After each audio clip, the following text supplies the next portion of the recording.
Like a thriving garden, carefully tended and abundantly fertile, the communities of the Selesnya Conclave are a harmonious union of nature and civilization. The members of the Conclave dream of embracing all of Ravnica in their peaceful union. In the meantime, they are growing an army, preparing to resist the ambition and destructive impulses of the other guilds, and fight to defend their way of life. Welcome to the Selesnya Conclave. Rules, keywords, and mechanics. My name is Jared. I am a level 1 judge, and this is MTG.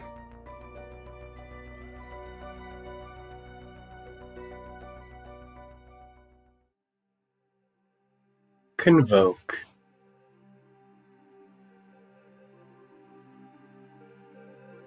Convoke is a static ability that functions while the spell with Convoke is on the stack. Convoke means, for each colored mana in the spell's total cost, you may tap an untapped creature of that color you control rather than pay that mana. For each generic mana in the spell's cost, you may tap an untapped creature you control rather than pay that mana. The Convoke ability is not an additional or alternative cost, and applies only after the total cost of the spell with Convoke is determined. As an example, Heartless Summoning says, in part, creature spells you cast cost 2 less to cast. You control Heartless Summoning and cast Siege Worm, a spell with Convoke that costs 5 green.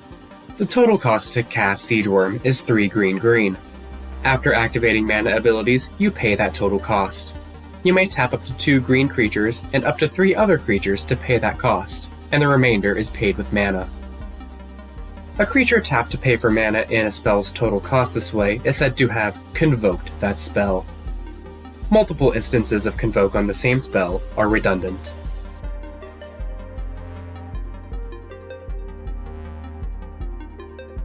You can tap only untapped creatures you control to pay for a spell with Convoke that you cast, and creatures tapped by Convoke cannot be used to attack. However, you can use creatures with Summoning Sickness to pay for Convoke costs, and tapping a multicolored creature using Convoke will pay for 1 generic or 1 mana of your choice of that creature's colors. Convoke doesn't change a spell's mana cost or converted mana cost. For example, the converted mana cost of Overrun is 7, even if you tap 7 creatures to cast it. When calculating a spell's total cost, include any alternative costs, additional costs, or anything else that increases or reduces the cost to cast the spell. Convoke applies after the total cost is calculated. Because Convoke isn't an alternative cost, it can be used in conjunction with alternative costs. When using Convoke to cast a spell with X in its mana cost, first choose the value for X. That choice, plus any cost increases or decreases, will determine the spell's total cost. Then, you can tap creatures you control to help pay that cost. For example, if you cast Chord of Calling and choose X to be 3, the total cost is 3 green. If you tap 2 green creatures and 2 red creatures, you'll have to pay 1 generic and 1 green. If a creature you control has a mana ability with tapping in its cost, activating that ability while casting a spell with Convoke will result in the creature being tapped when you pay the spell's costs. You won't be able to tap it again for Convoke. Similarly, if you sacrifice a creature to activate a mana ability while casting a spell with Convoke, that creature won't be on the battlefield when you pay the spell's costs, so you won't be able to tap it for Convoke.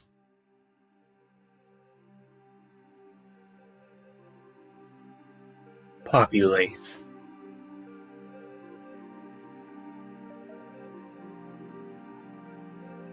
To populate means to choose a creature token you control and create a token that's a copy of that creature token. If you control no creature tokens when instructed to populate, you won't create a token. You can choose any creature token you control. If a spell or ability puts a token onto the battlefield under your control and then instructs you to populate, you may choose to copy the token you just created, or you may choose to copy another creature token you control. If you choose to copy a creature token that's a copy of another creature, the new creature token will copy the characteristics of whatever the original token is copying. The new creature token copies the characteristics of the original token as stated by the effect that put the original token onto the battlefield. The new token doesn't copy whether the original token is tapped or untapped, whether it has any counters on it, or auras and equipment attached to it, or any non-copy effects that have changed its power, toughness, color, and so on. As this creature enters the battlefield, or this creature enters the battlefield with abilities of the new token will continue to work. If you control no creature tokens when you populate, nothing will happen.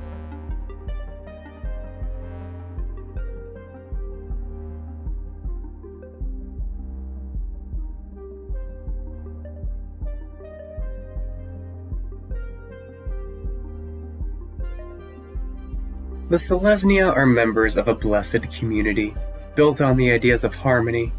Here, nature and civilization coexist peacefully, living and growing in accordance with the will of the World Soul Mat Selesnya. As a member of the Selesnya Conclave, they are surrounded by people and other creatures who share their worldview and their longing for deeper spiritual communion with the world, and they have a fervent desire to share the joy they have experienced with Ravnica. Along with the rest of the Conclave, they are committed to resisting the ambitions of the other guilds, with military force if necessary. Oh, what an innocent-looking flower. What would be the harm if I